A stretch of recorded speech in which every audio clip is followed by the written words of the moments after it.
Every dog has his day. Scarface was hated right from the beginning, hated by the industry. I remember screenings where people were walking out and cursing our names up and down the aisles. Hollywood didn't want to acknowledge it as this is representative of our filmmaking, of what our great filmmakers are doing.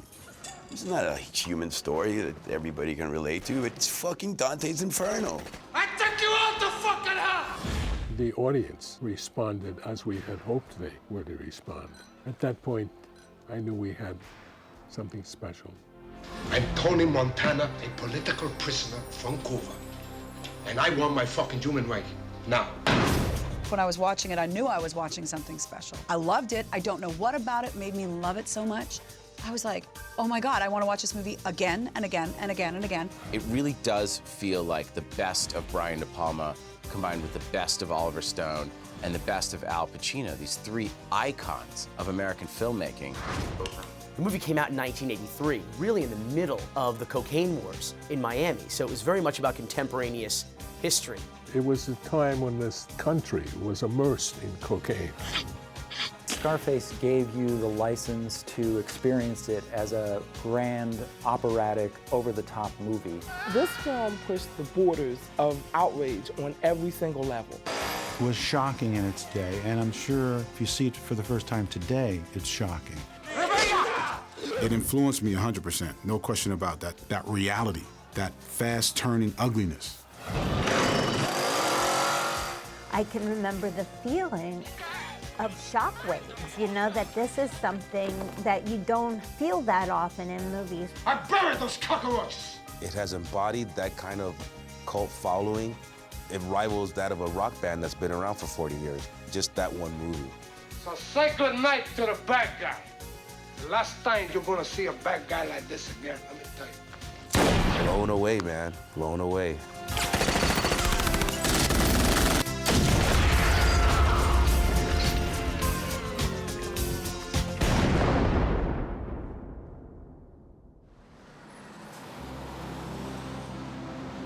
When Scarface came out, I had just started reviewing movies for the Wall Street Journal, and I was very excited, a Brian De Palma movie, and I was going to be the one to pass judgment on it. And as it turned out at the time, there was a big controversy over whether the movie should have been rated X for violence. And so my review reflected the controversy, it reflected my own feelings about the movie, which were mixed. I thought it was incredible. I thought it then went crazy. It just felt like it had blown apart at the end. You know, it was very funny because people read my review and they either denounced me for praising the movie or denounced me for not liking the movie. In the New York Times, Vincent Canby was a pretty mixed to positive review. He saw a moral lesson in the movie. Pauline Kael, who was a great champion of De Palma, did her best to kind of tease out as much praise as she could from a movie that she felt was a kind of compromised version of De Palma's vision. I do remember the critics making this big deal about the violence in the movie and, you know, going after De Palma with charges of misogyny and too much violence in movies. You know, I always admired De Palma as a kid for sticking to his vision and, you know, literally sticking to his guns. I think that to a certain extent, Scarface was about the film industry, you know, and I think that in his depiction of the gangsters around Tony Montana. We're gonna do this one deal, that's it. Okay, fuck you. How's that? I think that's how he looks at studio executives. Fuck you. Fuck you.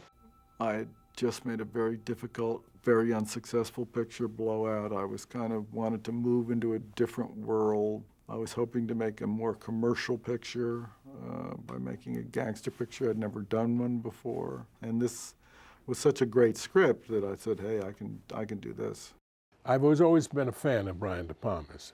He truly was a storyteller, and I thought he could do the story better than anybody else. Are you ready for some good news? Are you ready for some good news, man? Sure, what you got, man? When the movie opened, there were all these articles about how this is going to be the most violent movie ever made. And I begged my dad, I said, we have to go see this. And my father took me to see it opening weekend, and my jaw was on the ground. I was completely mesmerized. I'm gonna carve him up real nice. You know, it was such a beautifully made film and a beautifully acted film that I just sat there as a wannabe filmmaker, sort of watching the processes that they brought to this thing. You know something about cocaine? What, you kidding me or what? I'm Cuban, so growing up in a, Cuban community and everything, it had like a, the working class Cuban really upset. Even just giving up a hint that we wanted to see it could get you slapped by my dad. But I think that it's something that had to be shown, it had to be seen. It was real. You got good stuff here. I went and I saw Scarface in the hood. I was in the black neighborhood. It was West Philadelphia on the big screen, and it was one of those movies where you could yell back at the screen, and people went, "Oh, no!" And it just, everybody, was engaged in the movie. I remember everything about Scarface. I was too young to get into theater. Up in Canada, it was restricted, and it was all anyone was talking about was this movie Scarface, that people were walking out of the theaters, that critics panned it, and I thought, I have got to see this movie. Le cose fondamentali della mia vita, cioè aver imparato a nuotare, aver letto Primo Levi, giocare a pallone, amare, guardare, aver visto Scarface.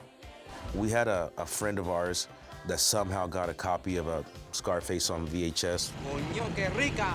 We would ditch school when their parents would go to work.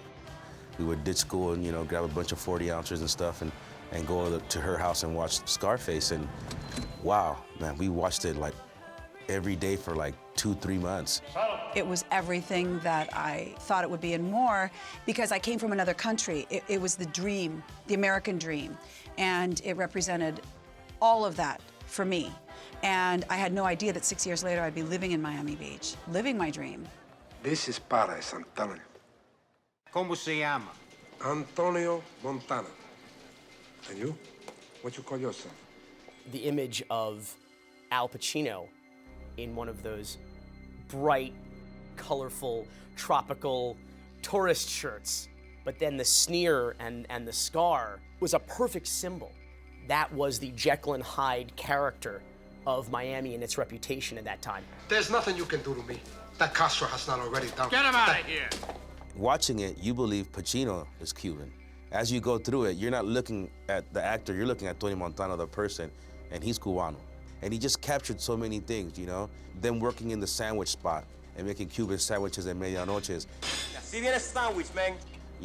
Drinking the little espresso shots. There's just so many elements in there, what it is to be a Cubano and the whole experience that went on in those years.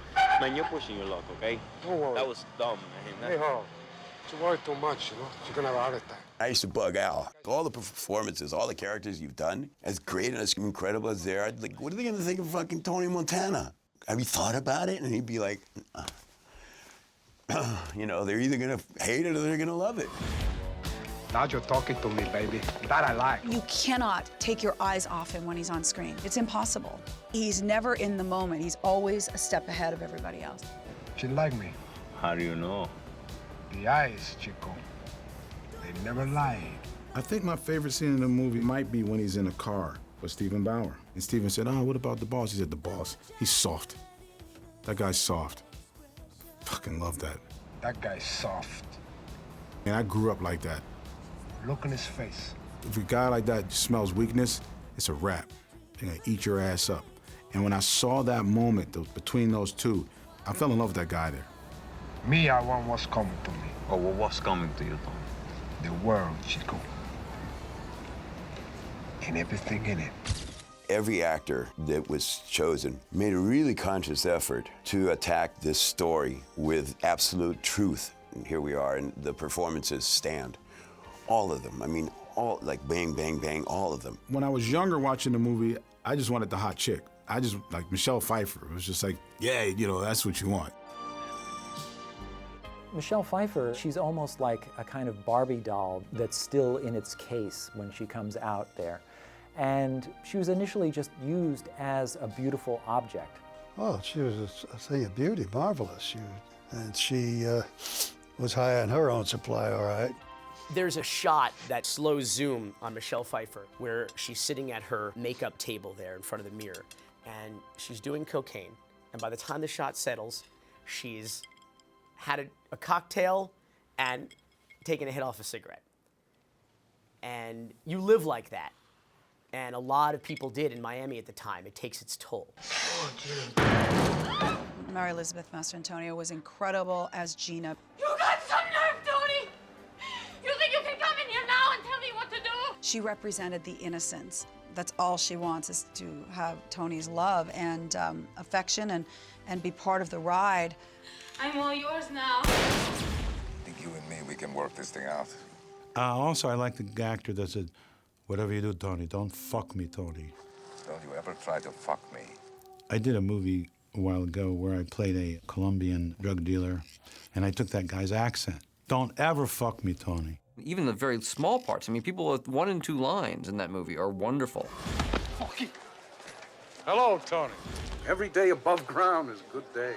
They're all archetypes in some way, every character. You know, in some movies, all you want to look at is the star, and in Brian's movies, everybody to a certain extent becomes a star. When you're dealing with actors of this level, you basically set them on the road and just get the hell out of the way.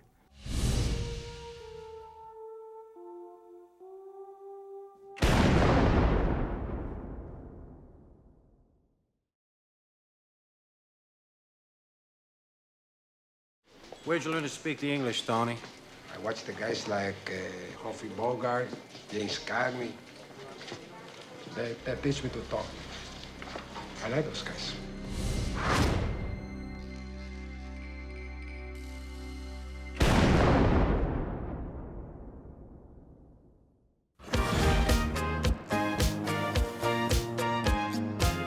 The first 3.5 minutes of the movie are a documentary. That is what happened in Miami from April to October of 1980, is what plays out between the credits. And I remember being extremely young, but sitting at the kitchen table watching the local news at night, seeing these events unfold.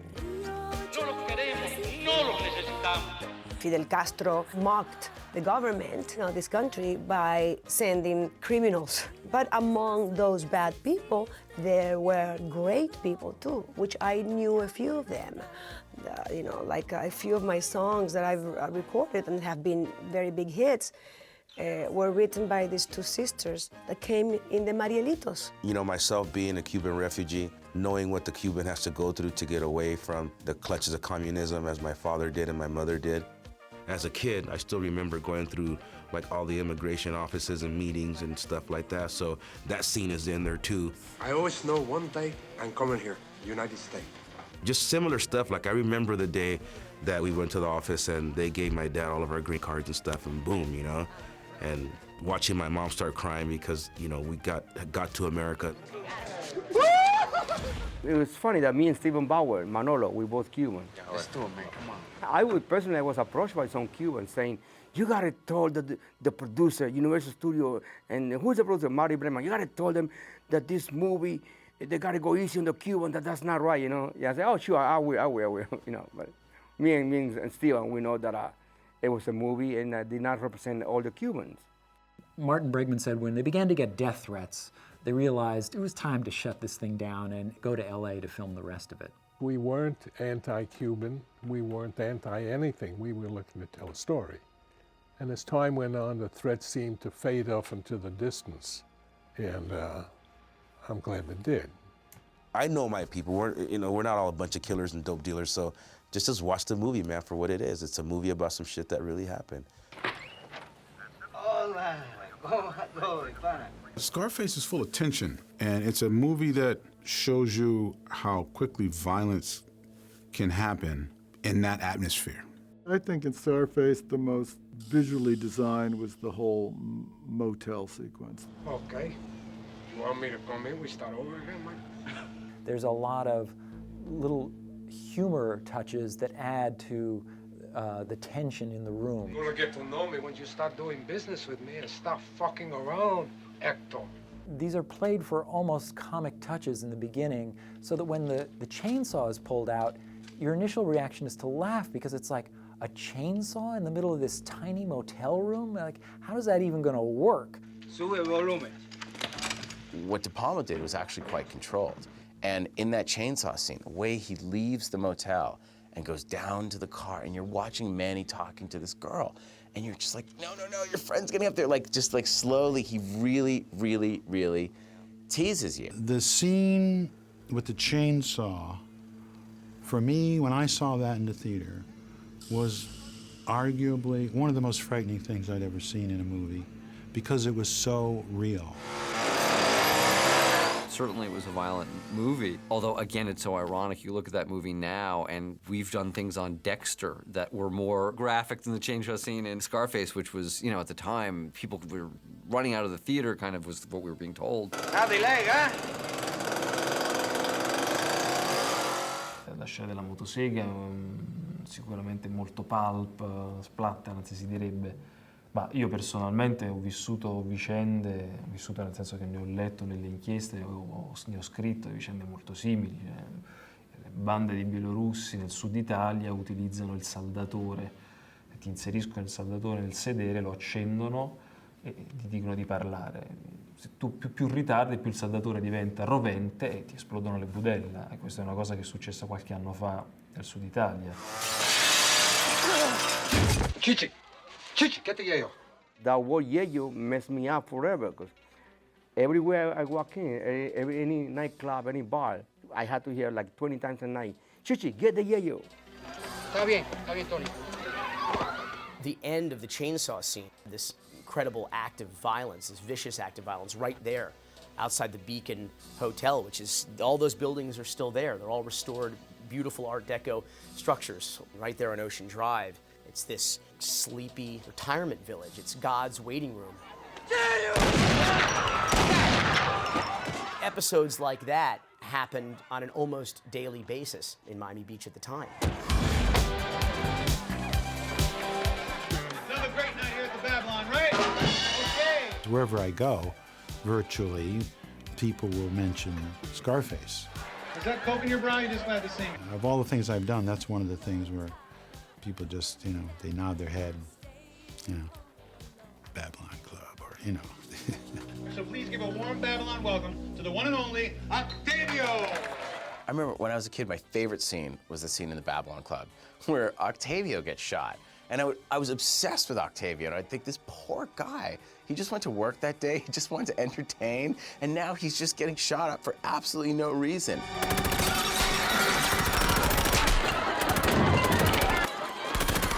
A federal judge was quoted as saying at the time, a very prominent one, that Miami was on the ragged edge of anarchy.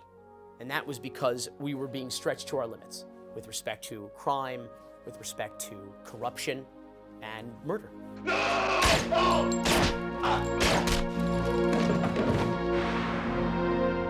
After Loggia is killed, there's a kind of stopping point. The film fades to black, and then we see the rise of Tony. Part one was an impressionistic film.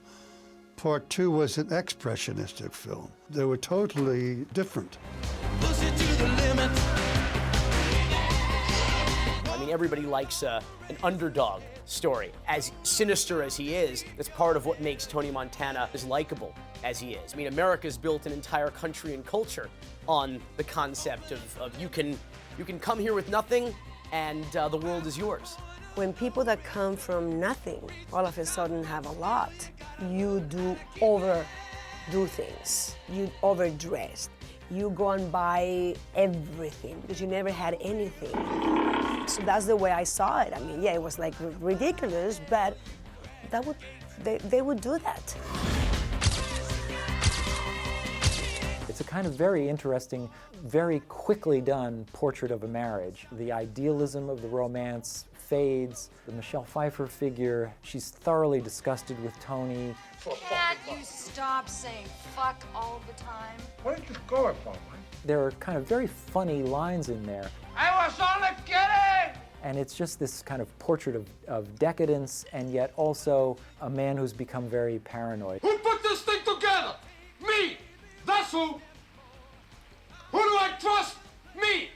I voice in the movie is as much a satiric comment on capitalism and success and what it means to succeed and what happens to you when you succeed He happens to be doing it as a killer drug dealer, but is he really that different from the banker in the movie who's laundering his money? Is he really that different from that shadowy government guy who's in that last meeting that they all have? It's really talking about American society a lot. This is what it's all about. Forget it. Forget it. This is what I work for.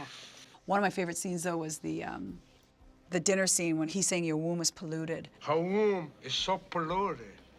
I can't even have a fucking little baby with her. And she says, I got Nick the pig. As a friend. What kind of life is that? Oh my God, you get like, you're so embarrassed, you're freaking out, but it's the demise. And there it is, right there at the restaurant. And even now when I watch the movie, that's the hardest part of the movie to watch. Because, you know, that's the downfall of a guy you like. He's violent, but he's like the everyman in a weird way. That whole speech that Pacino gives to the restaurant full of people saying you need the bad guy, so you can hide behind it because you're not that different from me. And to me, in some ways, that's the core of the movie. You need people like me so you can point your fucking fingers and say, that's the bad guy. He pulls the covers off of polite society, and he says that polite society cannot exist with all of its extravagances and its luxury unless there is an influx of money coming in from the back door and the seedy side of town. Me, I always tell the truth, even when I lie. You know, he was a bad guy, let's face it, he was a bad guy, but one of the things that people like, especially the young kids nowadays, you know, the young gangsters, is that he had morals, he's some morals. Like that time he didn't want to kill a wife and kids in the car with a bomb, things like that. Hey, no fucking way, that's it. There's no code, per se, among the cocaine cowboys. They made it up as they went along. Fucking guy. Meaning it wasn't a code that was, you know, shared or traded among the cocaine criminals. But one of the things that turned out to be true was that whenever possible, you wanted to avoid killing children. You die, motherfucker! He drew the line, and that's honorable. You know what I mean? It's a great character to see him do that and draw the line. And of course, you can't do that in that game. You know, you got to go all the way. You go all the way or not at all. And he didn't go all the way. I told you a long time ago, you fucking little monkey, not to fuck me. Hey, who the fuck do you think you're talking to, huh? You wanna fuck? That's the beginning of the face down in a mountain of cocaine downfall. His face comes up and it's almost like a clown's mask of cocaine. It's laughable. And the first time I saw it, I thought, am I supposed to laugh? Should I laugh at this? There's nothing about this that's unreal. I mean, I've seen piles of cocaine like that on tables. I've seen people with coke on their noses. I've seen them do incredibly silly things in the process of being stoned for 36 or 72 hours. So why people say, oh, you know, this mountain of coke, please. Vámonos!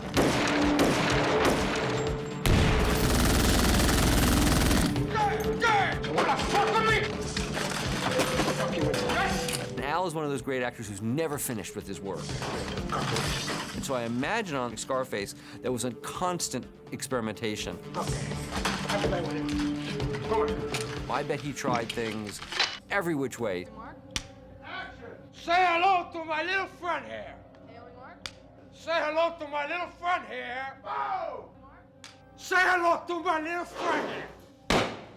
Common markers. Say hello to my little friend.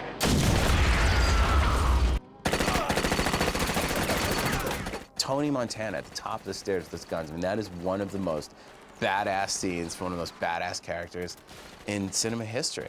I Tony Montana! You fuck with me, you fucking with the back. Just being shot up, come on, and just taking the bullets and daring them to shoot him again. I take you fucking bullet! That was what we all waited for. It was this incredible denouement, this amazing climax. Ultimately, the message of all these stories is the same, which is that if you were in the drug trade in Miami at that time, or you're a criminal, you wind up either dead or in jail.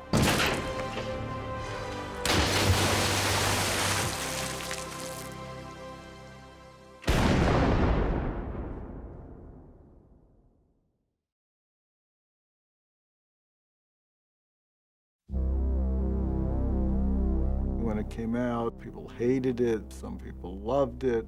But the only way you can judge, you know, what the real significance of movies are is anybody looking at them 10, 20 years hence.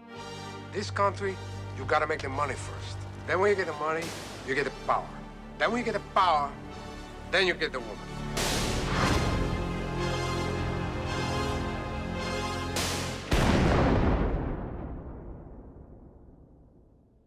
When the movie came out, I went to 42nd Street to watch the movie with the regular crowd to see what the reaction was. Remember that lady, Martha, in the bed? She's the one that said, "No te muevas, cabroncito." No te muevas, cabroncito. Don't you move, you little shithead. Some people go, "That ugly bitch, shoot that bitch." People laughed out loud at this film. Okay. It was like the collision of emotions. And you would laugh one minute, and the next minute you're going, "Oh my God," you know, and then the next minute you're laughing again because it was just so outrageous. Well, I didn't think we would be quoted as much as we are quoted. Wordsmith to wordsmith, Oliver Stone. His one-liners are just fabulous. They sound like a great big pussy, just waiting to get fucked. There are just so many lines that became kind of instantly repeated and memorable. Don't get high on your own supply. I buried those cockroaches! Do you know what a hasha is, Frank? That's a pig that don't fly straight. Another Quaalude, you're gonna love me again. Say hello to my little friend! I think my favorite line is when Tony meets Sosa. You got everything a man could want. "I like you, Tony, there is no lying in you." And he says basically back, you know, "I have two things in this world. I have my boss and my word, and I don't break them for nobody." Do you want to go on with me? You say it. You don't? Then you make a move. And it's kind of Tony's mantra. It's like, the shit happens and you got to move forward, and I'm a loyal guy, and if you don't want to be part of this team, then fuck you. And, you know, it's kind of like no bullshit. And I love that. I just say paranoid. In 7th grade, I saw Scarface 56 times. I recorded the movie, and I would go home every single day and watched it. And my goal was to have the entire film memorized, and I did it.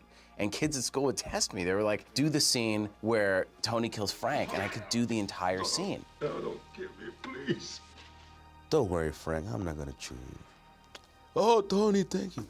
"Manolo, shoot this piece of shit," you know what I mean? And then Manolo walks up just like nothing. All right. And then there's when he first shoots Mel in the gut, and he's like, "You can't shoot a cop." He's like, "Whoever says you was a cop," you know? Son of a bitch. So long, Mel. Have a good trip. Fuck you! Flavor Flav says that in one of the Public Enemy songs. You want a job, Ernie? Hey, man, you got a job, huh? The movie grew over time and the audience expanded over time. And I can't think of many other films that had this kind of trajectory. De Palma was kind of just ahead of the curve, tapping into the criminal element down in Florida at the time. Michael Mann was also very interested in that. Just a year or so later, he's developed Miami Vice. Eddie? No! Every time I've gotten within 20 blocks of this Colombian, I've had the pavement pulled right out from under me. I know that, but you know why, Vic? Because you got your head up your culo. That's why. Over the years, Scarface began acquiring this kind of cultural power that I became very much drawn to. I began to see its influence in music and pop culture and on television. I mean, you couldn't watch an episode of MTV Cribs at the house of some hip-hop star that didn't have a Scarface poster, that didn't have a Scarface DVD on their shelves. It was watching things like that that you realize that, okay, this has taken on a life of its own. The rap artists, they got Scarface. They owned Scarface. It was part of their thing. So when they started expressing their lives in rap, Scarface was part of it. You know, around the late 80s, I started hearing a lot of people bringing in Tony Montana lines into their rhymes. And then you've seen a lot of cats, I mean, a few cats that even portrayed themselves as Tony Montana in pictures and videos. To this day, some guys are still busting out a little Tony Montana here and there in their rhymes. If you listen to the lyrics of rap, it's all about coming up from nothing, you know, balling, making yourself known. I come from the gutter. And I'm making all the right connections. I could go right to the top. The only thing Tony Montana needed was a rap career. You know what I mean? And it would have been perfect. Time is gone. We gotta set our own mark and enforce it. The movie itself became a part of the American culture, and then American culture reflected back parts of the movie. And so it began kind of popping up in references on TV shows. The very first episode of The Sopranos has a reference to Scarface. Cartoons like The Simpsons and South Park have parodies of Scarface. You need people like me so you can punch your f***ing fingers and say, that's the bad guy. So say goodnight to the bad guy. A South Florida teenager used his father's credit card to run away from home and back to Cuba. For more on this story, watch Scarface in reverse. You could turn on something like Law & Order and see Chris Noth talk about a doctor who performs operations. He does plastic surgery. He stitches cops when they don't want to look like Scarface. It's just those constant little references that made Scarface something that became part of the common language. I got ears, Joe. I hear things. The novelization of Scarface was written by Paul Manette, who was a respected writer of gay fiction, and it was not something that he would normally do, yet it was a paperback original that sold very well. For me, being invited to do a novelization is such an honor. They asked me to not do Tony Montana once he was here in America, but to go back 2 years before he came to America and decide how was it that he wound up in that boat drop. So one of the first questions I asked was, can I determine how he got his scar? Where'd you get the beauty scar, tough guy? Eating pussy? And then when they told me yes, I just went nuts. You should see the other kid. You can't recognize him. For me as an author, Scarface worked its way into my other work. For example, I do the Vampire Huntress Legends series, and it's a 12-book series that's about vampires, but the main character, Carlos Rivera, is a young, updated version of Tony Montana, and he became a vampire because he wanted to come up.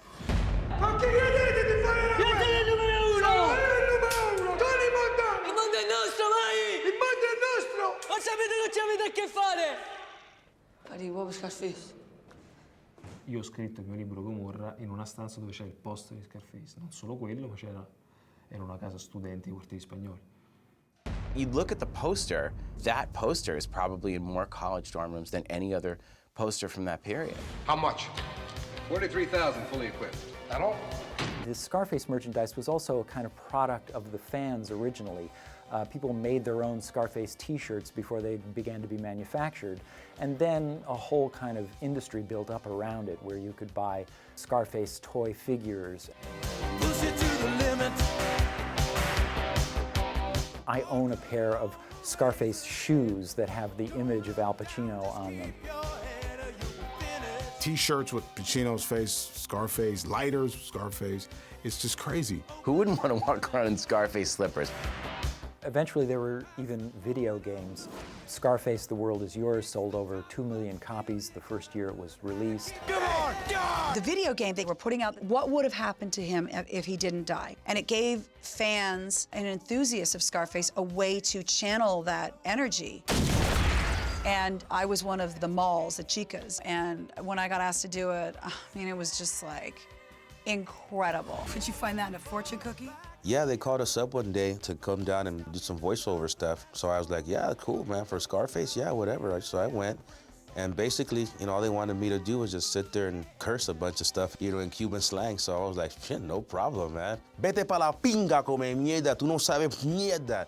And that's basically go to hell, shithead, you don't know shit. If you look at the internet, there are many versions of Scarface edited in different ways. There are 3-minute YouTube videos that tell the entire story of Scarface solely through the use of the word fuck. Fucking. Fucking fuck you. Fuck me. Fuck fucking. We fucked up. You fucked up. I don't give a fuck. Fucking fuck. Can't you stop saying fuck all the time? Fuck you! To me, it's like everything goes back to Scarface. Come here, give me a kiss. When you're looking at other films too, like Inglourious Bastards, you can see just a slight nod to the De Palma film. I never spoke specifically with Quentin about Scarface tying into the ending of Inglourious Bastards. But now that you think about that ending with Tony Montana just shooting and him going down in flames. I know that De Palma is Quentin's idol, so there's no way that that doesn't seep into there somewhere. You still got the money? Yeah. And I got the yayo. There's a level on which Scarface spawned the documentary that was made, Cocaine Cowboys. And it's because of the incredible success and popularity of Scarface that we were able to make Cocaine Cowboys, a documentary that told the real story of Scarface in Miami and the cocaine wars in the 1980s. You stay loyal in this business, you're gonna move up. You're gonna move up fast. Fa parte della tua vita perché è una quotidianità, un modo di parlare, un modo di essere che senti intorno a te, che vedi, che ascolti, e in alcuni casi che ambisci ad essere. The world, Chico. And everything in it. This is a happy ending that it is now. Where it's gotten to is to that place of approval. And it just lives on its own forever. Forever. And that's the great thing, is that they can't take it away from us. Because the movie's great, and it lives through time. That's why you've got to make your own moves. You have to live through the rejection, people not understanding, people not seeing, and survive it, and hope you can go on and make another movie. In all the films that I've made, there have been 30 some odd films. This was probably the most interesting film I've made. Oh, Tony. You can empathize with another character who in real life you would never go near, but recognize elements of your own humanity or psychology in this depiction. So it's this kind of collective unconscious thing that the whole audience shares. All I have in this world is my balls and my word, and I don't break them for no one. I think there is a Scarface nation. There is a whole culture that has grown up around Scarface, and it brought that ethos and hip-hop culture and pop culture all together. The one thing that you have to say about Scarface is that it is exciting. And that in and of itself is a huge accomplishment.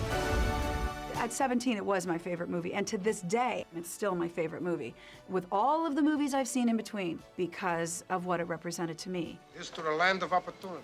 And to this day, whenever I get a little depressed in this business and things like that, I don't always go back and watch the little artsy-fartsy movie. I'll go watch Scarface, because Scarface would fuel me to want to make movies like that and tell those type of stories about those type of guys. You need people like me. Say goodbye to the bad guy. You'll never see a bad guy like this ever again. I told him $1. You fuck with me, you fucking with the bank.